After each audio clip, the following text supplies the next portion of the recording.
Hello, everybody, and welcome back. And as you can tell, I'm a little bit pissed off, and I'm coming for you, Earl Jr., because you're the one who got me into this mess. You see this crap on my head? I was having a good day. I was rocking Daddy's old, uh, I was rocking Daddy's old band T-shirt. The bad, the I'm all tongue-tied. Hello. Welcome back to another Shitty Day podcast with Shiddy Bill. And I'm coming for you, Earl Jr., because you got me into this mess. As you can see, I got a haircut, and I'm not a fan.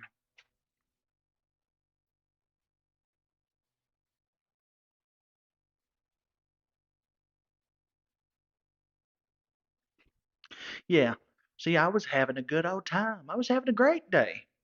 I was wearing Daddy's old T-shirt from his Leonard Skinner cover band, and I was like, you know what?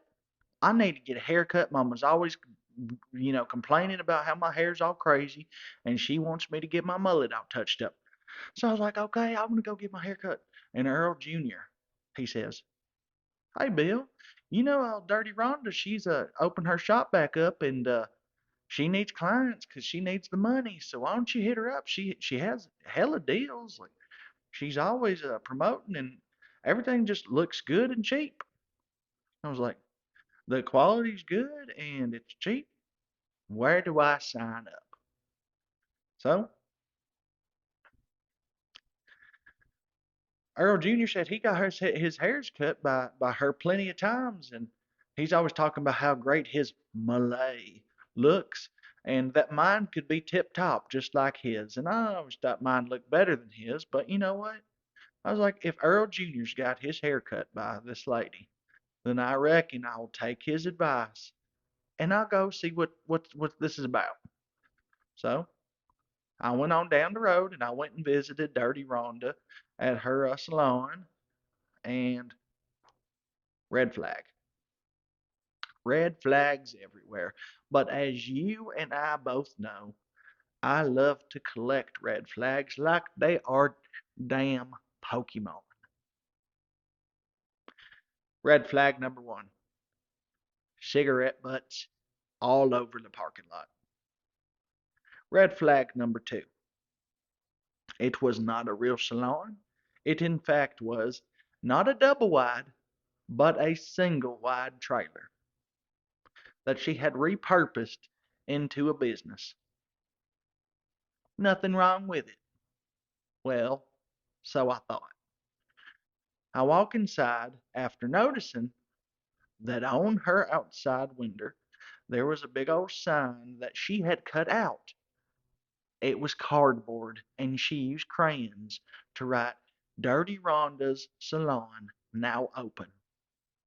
So I let myself in, and she says for me to have a seat and that she'll be right with me. Okay, no problem. I sit down and I start seeing roaches come out of all the cracks and crevices of this building. And some of us don't have it like that. Some of us have roaches and rodents and all that living in our trailers, and we have no choice but to treat them like family because they're there whether we want them to be or not. So I looked, I turned the other cheek, if you will, and are you or somebody you know stuck in the predicament with no way out? Did you cheat on your girlfriend and don't know what to do about it? Well, you're in luck, buddy pal, because you can call the Shitty Advice hotline and talk to the hotline voicemail because I don't actually answer it. But I will play it on an upcoming episode of the podcast. And he'll give you his best advice. Shitty Advice with Shitty Bill. At 615-680-9453. That's 615-680-9453. If you need shitty advice, Call call. Shiddy Bill. That's right. Bye.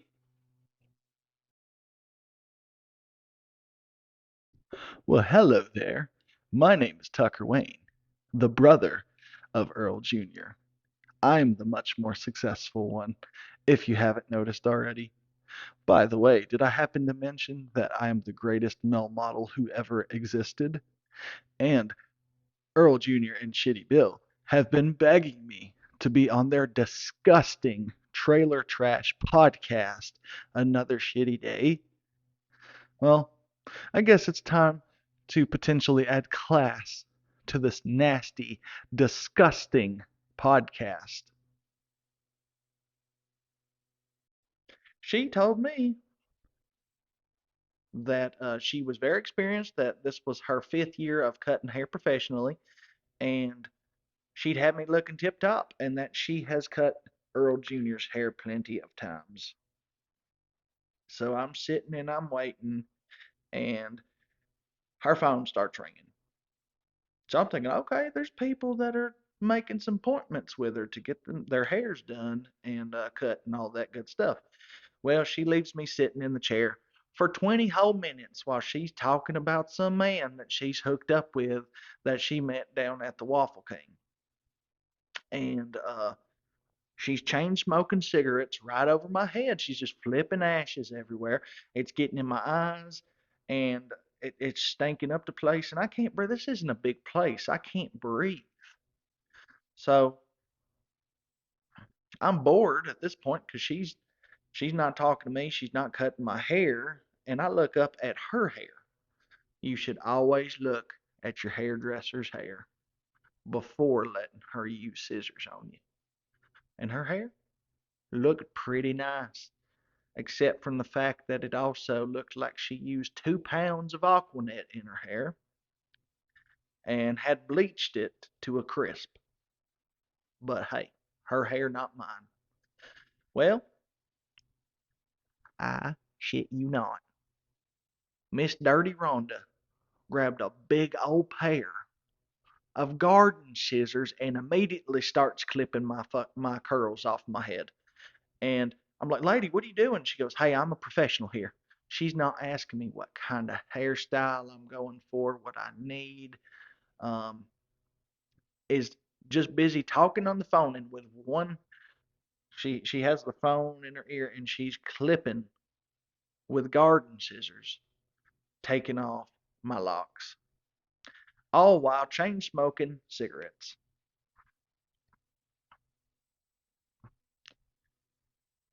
And this is the product I get. I look like Bon Jovi if he was a lesbian. I look like John Goodman if he had a terrible hair, but he doesn't. Somebody told me that I looked like Shawn Michaels if he was on my 300-pound life, and I kind of see that a little bit actually. But I'm here because my no good, dirty dog of a cousin, Earl Jr., wanted some shits and giggles, so he sent me to the worst reputable place that he could think of because he knew that I wasn't going to do any research because I don't like to be on my phone like that. So now I'm here. I look like a fat chick in a motorcycle club.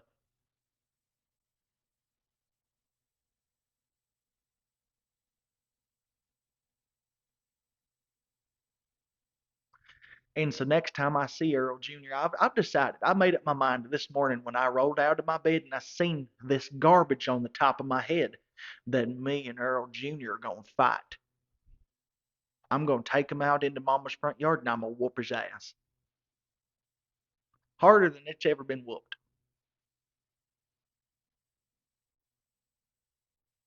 There ain't there ain't no reason to do your family dirty like that.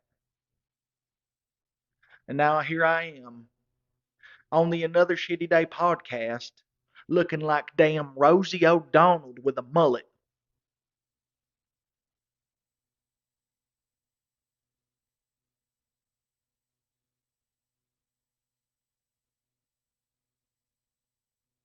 I look like a fat reject from a Poison cover band.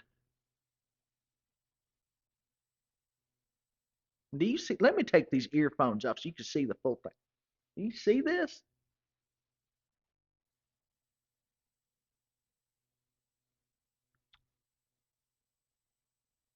And I have to live with it. And I got out of there, and okay, let me rewind just a little bit. The haircut was $40. That's right. She charged me, and she wanted a tip, and I told her I'm not tipping you. So she pulled out a switchblade and threatened me. So I gave her a little extra, and I paid her, and I got the hell out of there. And I was having, I didn't have my hat with me. I didn't have no way to cover this atrocity on the top of my head, and I thought, what a better way to end this nightmare than to go to my favorite place in the whole entire world, Kenny's Bar. The place where I go and shoot my mouth off and gamble and typically get bounced out by the bouncers. Well, I went into Kenny's and I sit down and I see people pointing and staring and laughing and getting their two chuckles in. And the bartender walks up to me and says, "What can I get you? You probably want something like a Pink Whitney or a daiquiri, right?" I said, "Excuse me? I want a cold beer. Give me whatever's on tap." So she bring it to me, and she put it in a pink cup, like she was trying to inseminate something, insinuate. You know what I was trying to say. Um, and then I start hearing this annoying voice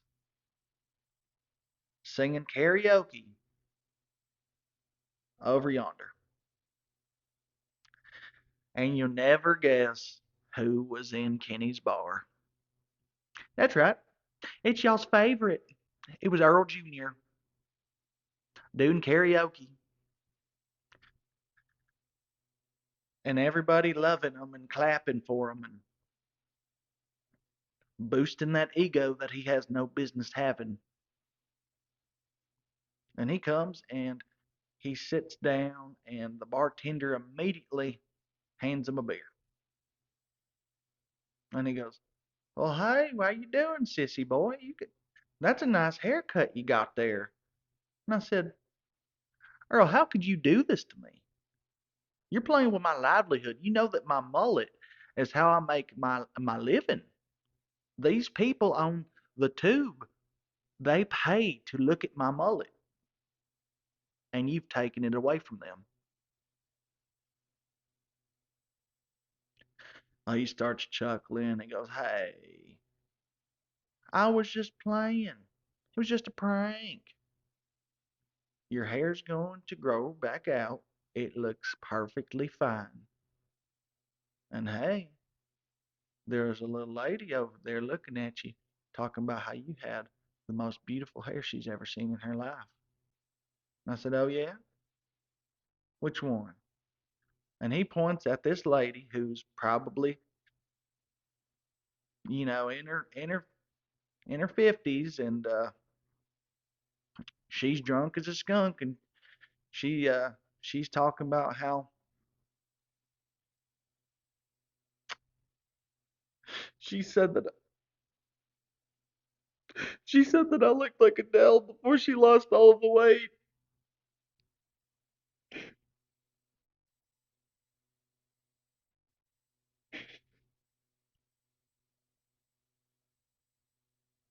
And Earl's just laughing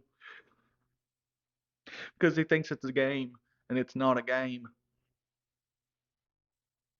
And I knew right then and there that I needed to get retribution. So I said, "Earl, I think the best that I think that you should buy me around, since you're the one that done this to my hair. You didn't cut it, but you set the whole thing up now, didn't you? And he goes, Bill, I didn't cut your hair. I simply recommended a place. But I know you're having a bad day. And he starts talking about how I like to project my attitude upon others. So he bought me around. And I swig it down. And he gets me another. And I swig it down. And he said, all right, now you look like you're feeling much better, don't you? Aren't you? And I said, you know what, Earl? I am feeling pretty good. I think I'll go outside and have me a smoke. He goes, okay, well, I'll be here. I'll be where you left me. I said, all right, buddy. I'll see you in a couple. So I went outside and I had a little pocket knife in my pocket, and I pulled it out and I walked over to Earl Jr.'s truck. Oh, and I accidentally tripped and fell and put three little puncture holes in three of his tires, and that way, just in case he has it, the insurance company can't do nothing about it. But it was an accident. I didn't do it. I just tripped and fell into it.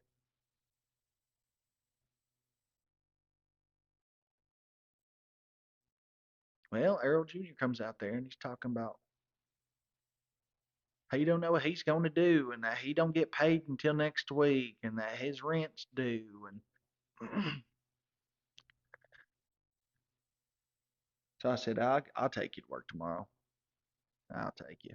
'Cause I felt bad, us playing with his money and, well, kind of like he was playing with my money by putting this rat's nest up on top of my head. So the next morning,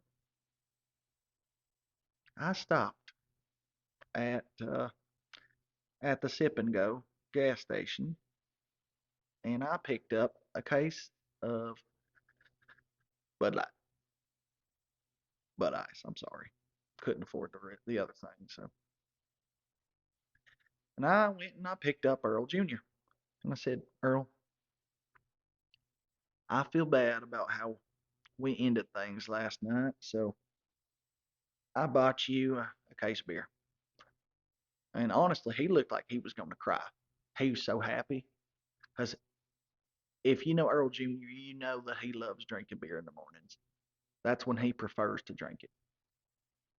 So he had one, I had me one, and I let him finish off the rest of them, and he asked me if I'd stopped on the way to his job to the foundry to get him a tall boy. So I found the nearest gas station. I pulled over, and I went inside and I went and got him a tall boy. I'm being nice. So I bring it out to him, and he cracks it open, and he drinks it, and at this point, he's feeling good. He's drunk, but he's also on his way to work. And I said, Earl, what you gonna do? You know you're drunk as hell. You can't be going to work like that. And he goes, no, it's okay. My boss man's always drunk, so he'll definitely understand if I show up a little buzzed and a little late. And I said, okay, buddy. Well, we get to his, we get to the foundry, and he gets out and he barely makes it in the building. He's stumbling. He's feeling it. And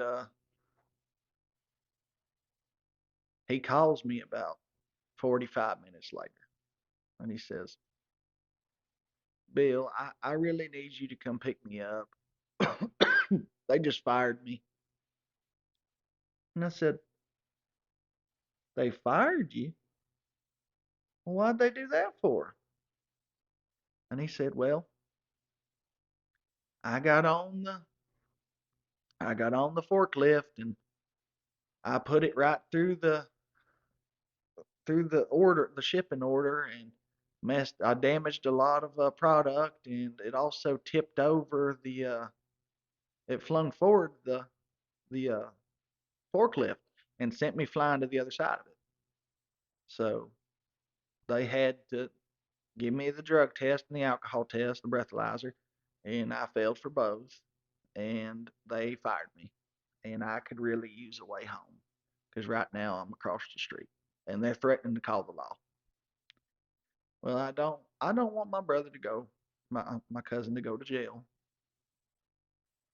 So I head on back down to the foundry and I pick him up.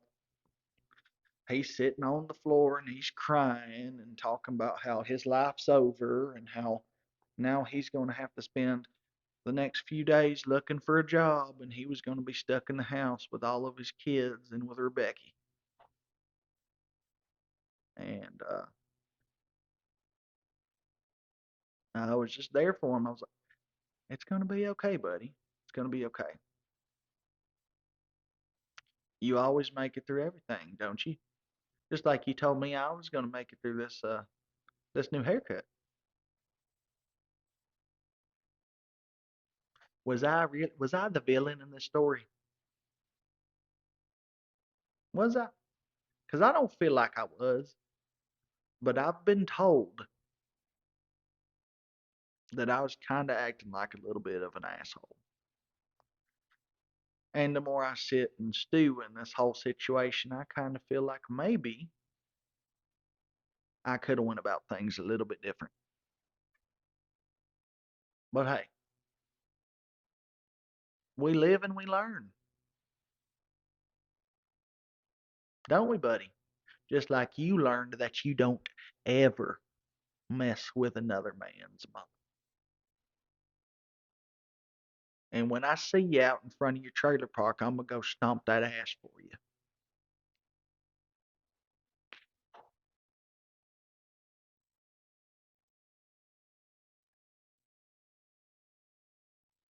Talking about how I look like Bon Jovi if he was fat and a lesbian. That one really hurt my feelings. I'm not even gonna lie. I sat on that bar stool and they said that and they said that I was living on a prayer that the bar stool didn't break. I mean, that's messed up.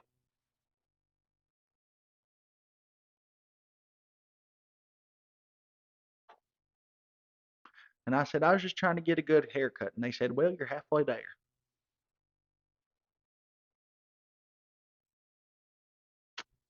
The damnedest thing that's ever happened to me. I mean, I really look like somebody hacksawed, they hacked off the back of my hair and then tried to blow dry it with a leaf blower. It's the damnedest thing. Now I can't go anywhere without people saying, oh my God, you look just like Fat Shawn Michaels. You look just like a poison cover band reject. Or,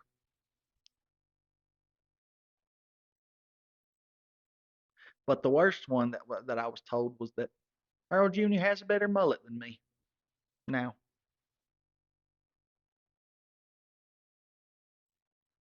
and I just can't stomach that one.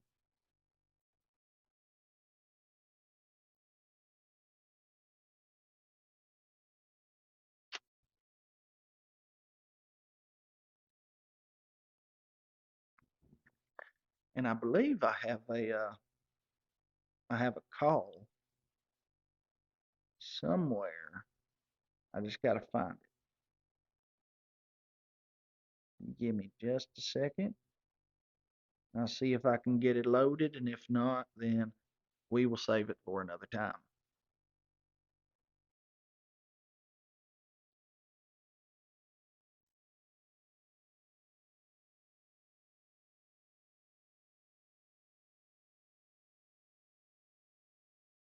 Yeah, I'm just not seeing it right now.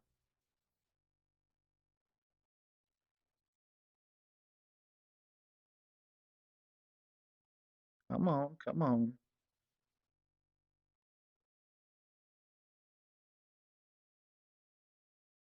Yeah.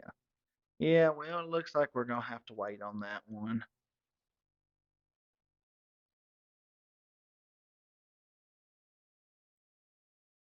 I tried though. Anyways,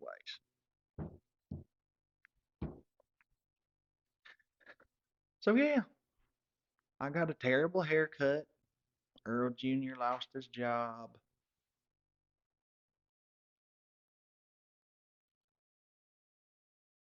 He was the hero, I reckon, because everybody thinks so highly of him, and I get to be the villain. I get to be the bad guy of my own story. It's a damn shame, but that's the way she goes, and that is the end of the episode. I want to thank you for being here, and thank you for staring at my terrible, terrible new mop top. And I'll see you again next week. Thank you for tuning in. And if you see Earl Jr. before I do, tell him that his ass is grass. All right, now bye.